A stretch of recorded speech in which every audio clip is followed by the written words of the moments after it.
Assalamualaikum warahmatullahi wabarakatuh. Perkenalkan, saya Muhammad Faujan dengan NPM 452310073 dari kelas metode numerik A, Prodi Teknik Informatika, ingin mempresentasikan tentang akar persamaan tertutup menggunakan metode regulasi untuk memenuhi tugas UAS, yaitu membuat video presentasi. Oke, selanjutnya. Di sini ada tentang metode regula falsi. Regula falsi adalah metode numerik untuk mencari akar persamaan dengan memanfaatkan garis lurus yang menghubungkan dua titik batas. Lalu prinsipnya mirip dengan metode biseksi, tetapi cara menentukan titik pendekatannya berbeda. Regula falsi menggunakan kemiringan dan selisih nilai fungsi pada batas interval untuk memperkirakan akar. Cocok digunakan ketika fungsi sulit diselesaikan secara analitik. Lalu selanjutnya di sini ada rumus iterasi untuk mencari C, A dikali FB dikurang B dikali FA dibagi FB dikurang FA. Nah, C itu adalah akar hampiran baru. Nah, setiap interval diperbarui jika FA dikali FC sama dengan 0, maka stop. C adalah akar. Jika FA dikali FC kurang dari 0, maka B sama dengan C. Jika FB dikali FC kurang dari 0, maka A sama dengan C. Iterasi dilanjutkan sampai FC absolut kurang dari nilai errornya. Nah, di sini ada algoritma regula falsi jika dibuat mungkin dibuat pemrograman ya. Pertama, tentukan fungsi fx, batas bawah, A, batas atas B, toleransi error, dan jumlah iterasi maksimum n. Hitung nilai FA dan FB, pastikan tanda berbeda. FA dikali FB kurang dari 0. Tentukan akar hampiran. Ini sesuai rumusnya tadi. Lalu evaluasi FC. Jika FC absolut kurang dari error, maka C adalah akar hampiran. Lalu stop. Perbarui interval jika FA dikali FC kurang dari 0. Maka jadikan B sama dengan C. Jika FB dikali FC kurang dari 0, maka jadikan maka A menjadi C. Ulangi langkah-langkah tersebut hingga syarat berhenti tercapai atau iterasi maksimum tercapai. Nanti akhirnya cetak hasil akhir yaitu A, B, C, FA, FB, dan FC.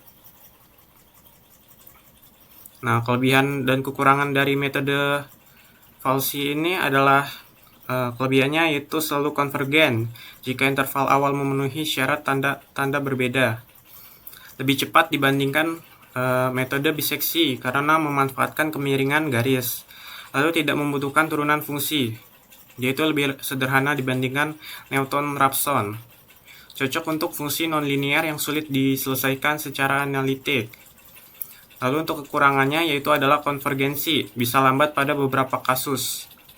Lalu intervalnya bisa stagnan jika pembaruan batas tidak tepat.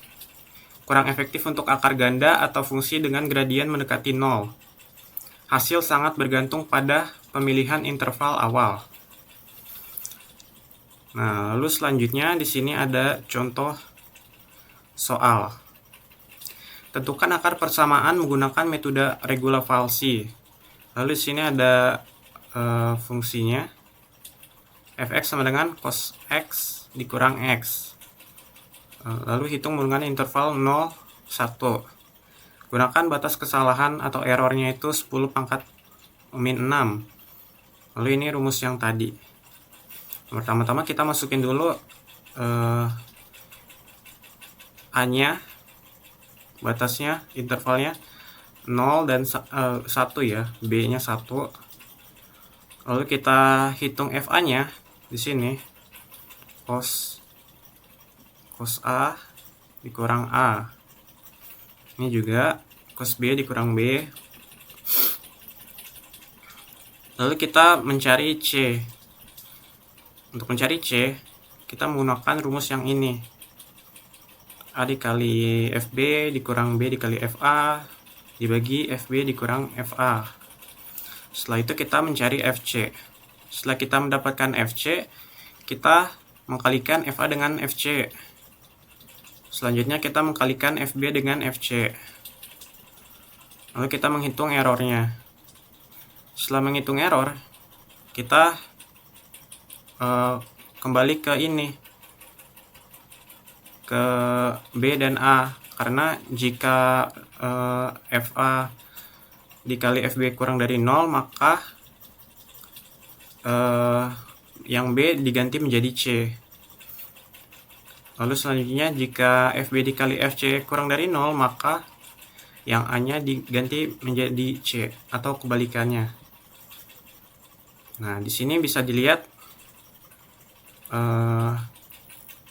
yang FB dikali FC adalah negatif 0,04. Nah, itu kurang dari 0. Nah, kalau kurang dari 0, maka kita memilih yang C.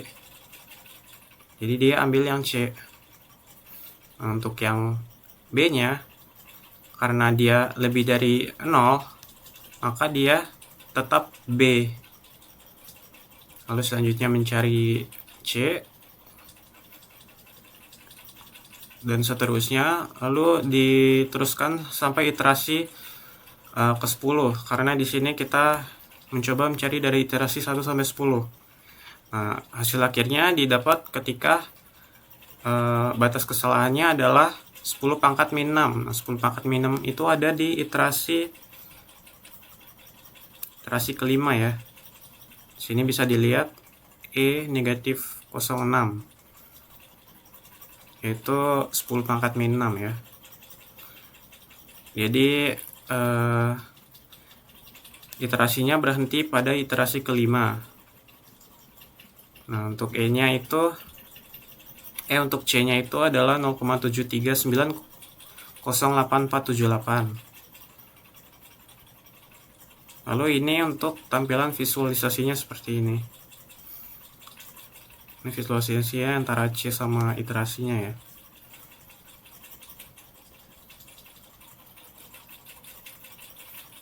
Kira-kira seperti itu saja dari saya. Kurang lebihnya mohon maaf. Jika ada kesalahan, mungkin bisa juga di komentar atau diberikan saran. Wassalamualaikum warahmatullahi wabarakatuh.